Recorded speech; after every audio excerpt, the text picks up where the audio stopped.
Hello everyone, welcome to another episode of Systems Dialogue. I'm Tariq Khan, I'm Chief Data Scientist at Systems Limited. Today I have with me Mohammad Sufyan. Hello, this is Mohammad Sufyan. I am heading the data and integration competency at Systems. Today we'll discuss about Gen AI. So Tariq, would you like to put some highlight for the audience? What is this Gen AI? Sure, Sufyan. Gen AI, the term Gen comes from generative. And generative algorithms existed for decades before this Gen AI became popular a year ago. Generative algorithms are those machine learning algorithms that can reflect whatever we feed them into their input. For example, there are algorithms that take a picture as input to train, and then you can ask them to generate similar picture from their training or their memory. So that makes them generative. But before image generative models, there were generative models previously available that can make population distributions for simulations, where you feed a population distribution in the input, and then you can ask, give me a sample of the population that you have seen. So it can create a similar synthetic representation of the population. That coins the term generative, and generative AI is what we know today as Gen AI. So basically, the system or the model is learning from the inputs from different data sets, a huge amount of data sets, then learning the insights of the patterns of the insight structure of the data, and then start generating the data itself based on those learned patterns and the structures, right? Yeah, the term Gen is only representing that. Okay. But the new thing and the cool thing is that these generative models are not the generative models of 30 years ago, right? These are deep, and these are trained on billions and billions of tokens of data. So they do a very good job, and that's why it makes it cool. But the word generative doesn't mean that cool big model. Generative means whatever input the model has seen, it reproduces this similar distribution or similar type of data in its output. So talking about the ChatGPT, one of the examples that is too popular. In November 2022, we have seen that ChatGPT becomes publicly available, and it's a huge customer set. I mean, there are, if we compare with the earlier versions of the AI and the machine learning, this ChatGPT becomes famous too quickly. So the reason, what I see is the earlier models need, from a layman perspective, they need technical abilities to understand or to call or to get output of the models. But ChatGPT, its interface is quite simple. So the reason of popularity, what I think, is the convenience for the users. Is it? Right. Yeah, I mean, you put it in a good context. If I try to put it in a technical context, why this became such a unprecedented popularity in a very short time, there are two reasons that I've noticed. And one of the reasons is that LLMs, whether generative or not, LLMs use a very unique data. Let's compare it to a forecasting model. Forecasting models are very valuable to the businesses, but most of the time they don't perform as expected. Now let's compare and contrast forecasting to LLMs. Forecasting models try to forecast or predict a quantity that depends on weather pattern and consumer choices and stock exchange and supply chains and political situations. And you don't have all of that data, all of that context available in one place. So most of the models starve for data, and that's why they couldn't get that much popularity. But in the case of these LLMs, I would not use the term Gen AI here. I'll use LLM because the key is in language. Language data has this unique property that all the context is there in a piece of creative or in a writing piece. For example, if you're reading a book and you go to page number 50, maybe you don't understand what the author is saying, but all that you need is to read 49 previous pages in that book, and you will definitely understand page number 50. the author is not taking any assumptions for external data. All the required data to understand a certain page is given in the previous pages. So LLM, you can say LLM got lucky to get such a good data that the authors are always giving context in the same data set for any position in that data set in the later pages or in the later sentences. So this convinces us, AI scientists, that if the data has good enough evidence where the context is telling the future, or today is foretold by the history, models can do wonders. So LLM got millions of these books that has all the context to understand the future sentences. And that's why it doesn't starve for external data, or it doesn't starve for the lack of missing variables, and that's why it's doing such a good job.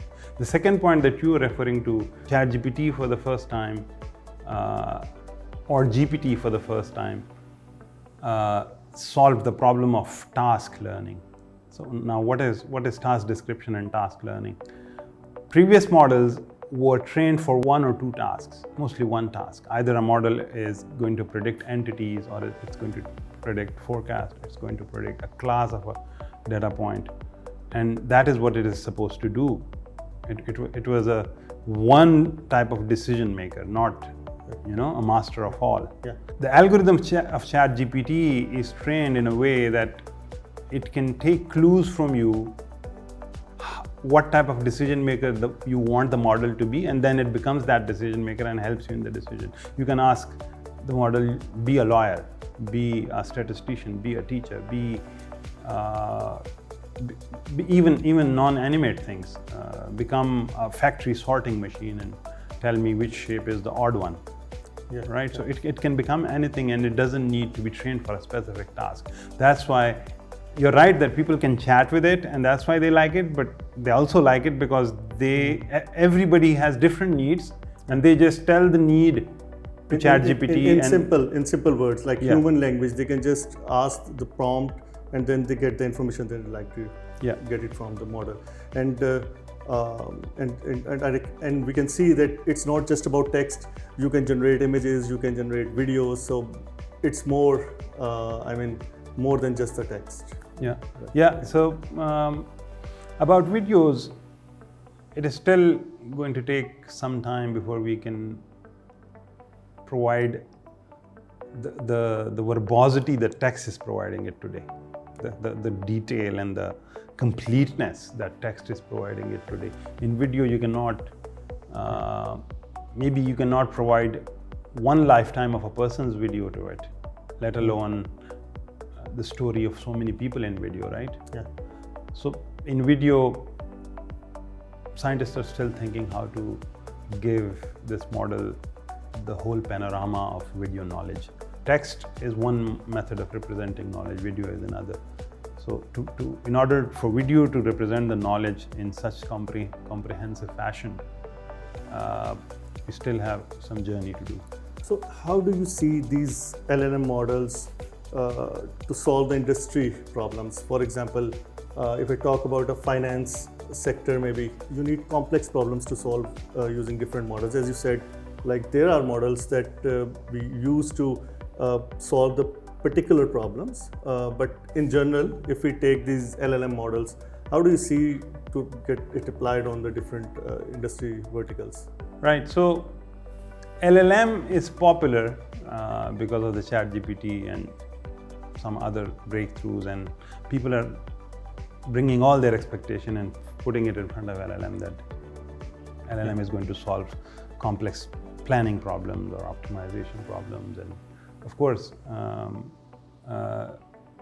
LLM has set these expectations, but LLM as it is today would not be able to solve it. And the analogy we can take is, if somebody is reading a lot of books, maybe 100 books a day, let's hypothetically assume that, would they be able to do somebody's tax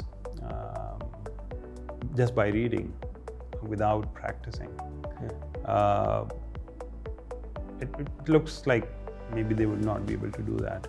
LLM reads books and LLM reads text, right?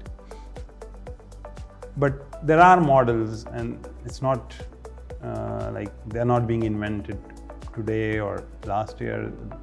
It's been a decade or more. There are multiple models that are treating complex technical planning, simulation, and mathematical problems. They are large enough, but in order for those models to solve all those planning and optimization and complex simulation problems, we have to treat them with similar investment and similar big data treatment. So one of the examples of those algorithms is reinforcement learning. Reinforcement learning does a very good job of advanced pricing optimization, for example. Your dynamic pricing solutions that use game theory and decision science, those can pretty easily be solved through reinforcement learning. But in order to have a reinforcement learning model that does pricing optimization, but as well as solve airport flight scheduling, and then it does financial planning for 5 years, we need to give them similar treatment of data that we gave to LLM. There are 3 points of view that I would like to explain. One is technical point of view, how we can control LLMs. One is government and political point of view, how politics and governments are trying to control it or will try to control it. And one is the sociological and anthropological course of events that we will see in control of LLMs. So technical answer is there are algorithms and technology being developed in the research community and also in the tech companies. Tech companies are making technology to watch LLMs wherever there is regulation, and of course they fund to meet the regulation, right, to do the compliance. And those capabilities are growing. There are algorithms for watching the bias and the fairness and the inclusion of multiple races and multiple genders. Then if you look at the government and the political answer, governments are making AI acts and AI regulations, and they have made committees and societies to give recommendations and let them be heard, and sit together with all the stakeholders and try to regulate it. Although AI is not now, if I talk about whether they would succeed, the governments would succeed in doing the regulation and control, and whether the technology companies will succeed in doing the control, the answer is not very straightforward. If you take an example of nuclear technology is pretty straightforward compared to AI technology. When I say straightforward, it's 1 or 2 implementations of the technology, and there are 1, 2, or maybe 10 utilizations that you can either suppress or watch or filter. In AI, there are million possibilities of use of AI. There are millions of possible methods and trainings where you can create AI. AI's definition is even not clear. From the last 70 years, what is the definition of AI? So it's not very straightforward. And filtering and controlling AI is going to take the same trajectory. If I talk from sociological and anthropological context, it's going to take the same trajectory that almost the same trajectory that we took with other filtering and regulation and control initiatives. When we were trying to stop Nazism, did we successfully curb it in 1 year or 5 years, or we are still seeing neo-Nazi literature being published and hate speech being published? We're still regulating, and we are still, we're still trying to control. The same is the case with racism. Countries took centuries to accept racism as a problem, and then regulations were done. Even after regulation had flaws, because of which we still today see racism and bias in human societies. So if we were not able to curb it in humans, majority of the humans you can train in schools, and the mechanism for control is already there. Yeah. Everybody goes to school. Now, mechanism needs to be made for AI and investment needs to be done. And I think controlling AI would have, maybe the timeline can be shrunk, but it would have same financial cost as we had to pay for reducing racism or reducing Nazism or reducing other inequality in society. So Tariq, I can also see, since we talk about the positive side of the LLMs, what can be done with these models, but there is downside as well. Like people are cautious that they may lose jobs. Up to some extent, I think that may happen. But I'm also seeing another problem, like as we get used to, keeping mobile all the time in our hands or in our pockets. So before that, there was a time that we try to memorize different things. But since we have that device in our hand most of the time, we started to put all the notes in the device, maybe the phone numbers and stuff like that. So once we get used to these big models, and for instance, if you see that a programmer who has to write a lot of code to build some application, and if ChatGPT or tools like that, LLM models, they start creating those snippets of codes, or maybe even the complete code itself, and then you may just have to change few of the things to get it work for a customer. And then similarly for the content writer, if you don't have to write the content but just to review it. So I'm seeing it as a downside on the human capabilities. Human capabilities will be eventually getting reduced over the time. Do you think it's going to happen? Yes, of course. Like historically, we have seen humans becoming more and more sedentary because of the machines that we were able to get at our disposal. Mechanical machine, after technological revolution, we are not as muscular and as strong as we were when we used to cut our own wood and build our own houses by hand. Yeah. So the same would happen to our cognition and our brain. If you don't have to do creative writing, and if you don't have to think about your taxes anymore, and AI is going to do your taxes, it is still not very clear what humans are then going to be using their cognitive abilities for. Most of the high cognitive abilities and knowledge work that we take pride in today, we call it our careers. Most of it is going to be handed over to AI. So it's very tricky to even think about what humans are going to then venture into. What are they going to own? And it has to be a higher level of cognition. Like we left writing for typing, right? Yeah. We left manual calculation for spreadsheets. Yeah. We always wanted to leave the mundane task and do the high-level strategic task. So it is still not clear what humans are going to do if they all of a sudden have to surrender all these higher cognitive functions and decision functions, surrender to the LLM. Then what are humans going to do? The future, if I say, today we have seen that in the last year or so, there are so dramatic, all the big players are in this LLM models. You can see Salesforce, Google, Microsoft. Even Microsoft is, they are going to integrate, they're planning to integrate the ChatGPT within Microsoft Office suite.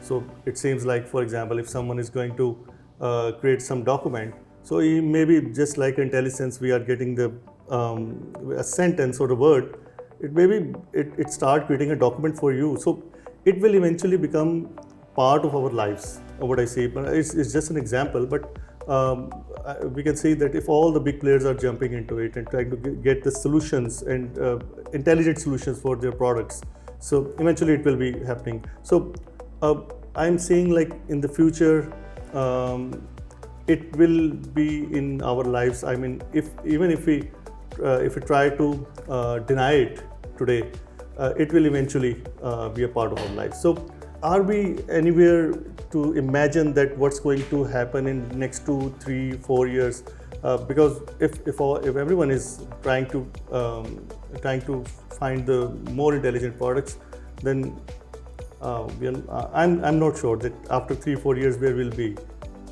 Yeah, that's a real unknown today, and the pace and the speed at which things are changing and the cognitive functions and tasks are handed over to AI, it is really hard to say, but we can still speculate and try to project what we see today. Do you have an opinion on what's being created today and how it's going to unfold in the next 5 years? So one aspect that I can see is, at least because talking about the organizations, so since I'm talking in the context of data and integration in general, like, so for the data, most of the organizations, they want to get the value out of their data, right? So the awareness has been there from the last few years. So from the conventional reporting to analytics to advanced analytics. So I think there would be time soon where the internal data of the organizations, they will try to use it for the fine tuning. I mean, using those models for the fine tuning based on their own data, and they get the problem sorted out for them. For example, just an example, forecasting solutions. So maybe they might be looking for those different solutions based on these models. So I guess it's a time to realize that it's coming. Yeah. So and get ourselves prepared for the next, revolution. Absolutely.